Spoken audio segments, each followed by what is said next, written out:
I'll be honest, I wasn't too sure about this one. So glad to be wrong. Thunderbolts is a brand new 2025 comic book film directed by Jake Schreier, starring Florence Pugh and David Harbour. And like I said, I didn't really know what to think about this one. We've had ragtag group comic book movies before, namely the 2 Suicide Squad movies and the 3 Guardians of the Galaxy movies, and Peacemaker Season 1 and Creature Commandos Season 1.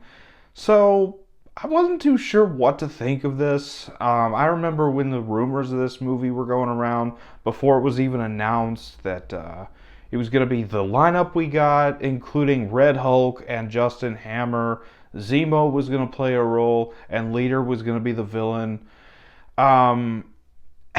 I didn't really know what to think when they finally announced the movie. They changed it to have an asterisk in the title, and Zemo was not in it. And then they changed Leader to the main villain of Captain America Brave New World instead of this movie.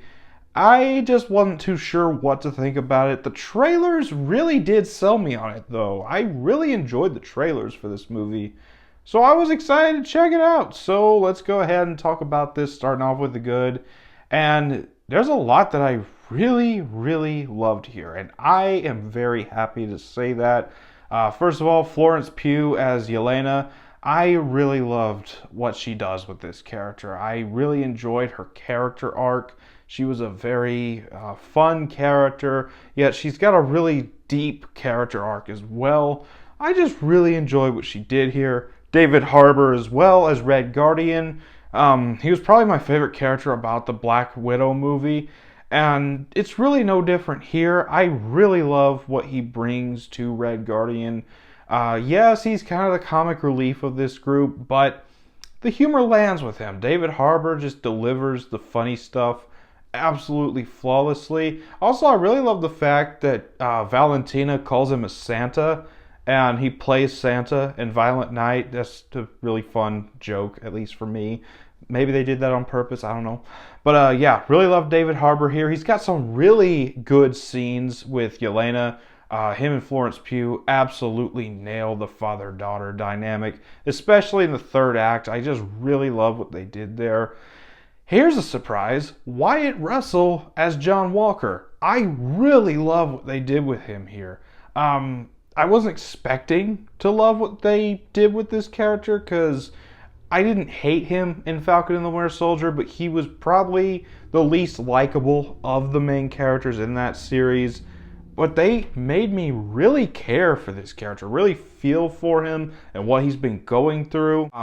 I just really love what Wyatt Russell brings to this character. I have been a little harsh on Wyatt Russell in the past as an actor, but this movie absolutely sold me on him. I'm really excited to see him back for Doomsday and I think Secret Wars. I'm not sure. But yeah, really love Wyatt Russell here. Sebastian Stan is back as Bucky here, and he's really, really good. He brings that classic Winter Soldier aura that we've been missing from him the past couple appearances, and he's just so good in this role.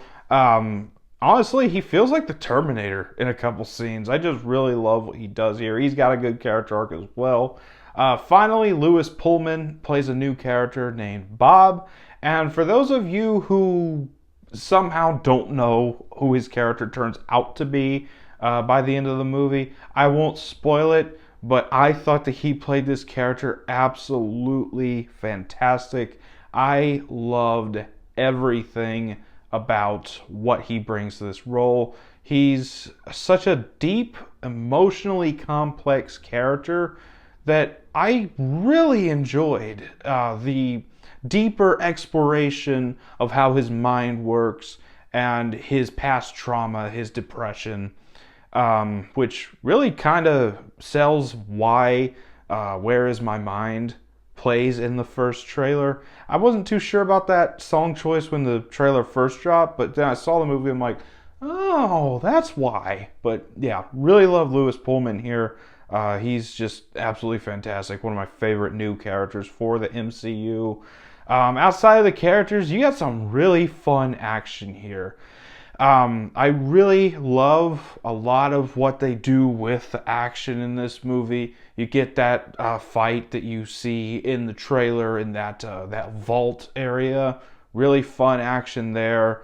Really fun third act action. I love the action in the third act. It's probably the darkest the MCU has gone in a long time with the action, especially the third act is really fun. The story here is really good. I was expecting it to just be kind of Marvel's Suicide Squad, but I was really shocked with just how well they handled all these characters and this story that's going on. I just really loved it. The story is really engaging, and it's not just a cheap action film. It's, like I said when I talked about Lewis Pullman, it's a deep exploration of trauma and survivor's guilt even, and depression. And I just really enjoyed what they did there. Really deep exploration, and honestly made me feel some things that I haven't felt in a while watching a movie. So good job, guys. You made me feel something. The soundtrack is really good. The score as well, really, really fun. Really adds a lot of energy to this movie. Like I said, the third act really, really ramps up the stakes. Really love how they handle the third act here. Finally, there is a post-credit scene. All Marvel movies have post-credit scenes. But the post-credit scene of this movie is really thrilling. It makes me very excited for what is to come next in the MCU. Makes me excited to see where they're going. And for the last few years, I haven't felt that. So I'm really happy to say that a post-credit scene actually made me excited for what's coming next. That's about all for the good. And onto the mix, there's one mixed aspect I want to talk about. And that's the inclusion of Ghost and Taskmaster, specifically Ghost. I love Hannah John Kamen as Ghost. She does a good job in this movie. But with a roster like this, one or two characters are going to end up getting the short end of the stick. And unfortunately, Ghost and Taskmaster are those characters that drew the short straw. You can completely remove Taskmaster from this movie and nothing would have changed. But I really would have loved some more character development for Ghost. But yeah, I still enjoyed her performance, just would have liked more. Now onto the bad, and there's one thing that I just wasn't a fan of.